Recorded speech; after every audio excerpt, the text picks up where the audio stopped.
Hi வணக்கம் நண்பா நண்பீஸ். ரயில்ல பயணம் செய்ற எல்லோருக்கும் இருக்கிற ஒரே ஒரு பெரிய தலைவலி பார்த்தீங்கன்னா, இந்த வெயிட்டிங் லிஸ்ட் தான். டிக்கெட் புக் பண்ணிட்டு கடைசி நேரத்தில கன்ஃபார்ம் ஆகுமா ஆகாதான்ட்டு நகத்த கடிச்சிட்டே உட்காந்துட்டு இருப்போம்.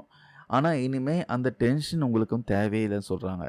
நம்ம ரயில்வே நிர்வாகம் இப்போ ஒரு சூப்பரான ஒரு குட் நியூஸ் வெளியிட்டிருக்காங்க. அது என்னன்னு பார்க்கலாம். வழக்கமா ரயில் கிளம்புறதுக்கு வெறும் 4 மணி நேரத்துக்கு முன்னாடி தான் பார்த்தீங்கன்னா, சார்ட் ரெடி பண்ணுவாங்க.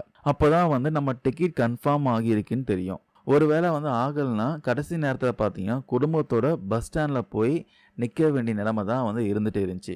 இனிமே அந்த கவலையே வேணாம். ரயில்வே வாரியம் போட்டிருக்க புது உத்தரவுப்படி பார்த்தீங்கன்னா, ரயில் கிளம்புறதுக்கு 10 மணி நேரத்துக்கு முன்னாடியே பார்த்தீங்கன்னா, சார்ட் ரெடி பண்ணிடுவாங்களாம்.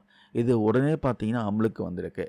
இப்போ நீங்க போற ரயில் பார்த்தீங்கன்னா, காலையில 5 மணியிலிருந்து மதியம் 2 மணிக்குள்ள கிளம்புற வண்டின்னு வச்சுப்போம். அதுக்கான சார்ட் பார்த்தீங்கன்னா, முந்தின நாள் ராத்திரி 8 மணிக்கே ரெடி ஆயிரும் சொல்றாங்க. ஸோ நைட் தூங்குறதுக்கு முன்னாடியே உங்க சீட் கன்ஃபார்ம் ஆச்சா இல்லையான்னு தெரிஞ்சிரும். ஸோ நண்பர்களே இது ஏன் பெரிய விஷயம்னா, ராத்திரி 8 மணிக்கே உங்களுக்கு டிக்கெட் கன்ஃபார்ம் ஆகல தெரிஞ்சு போச்சுன்னா, நீங்க என்ன பண்ணலாம்னா, நீங்க உடனே வேற ஆப்ஷன் தேடலாம். வேற ஏதாவது பஸ் புக் பண்ணலாம்.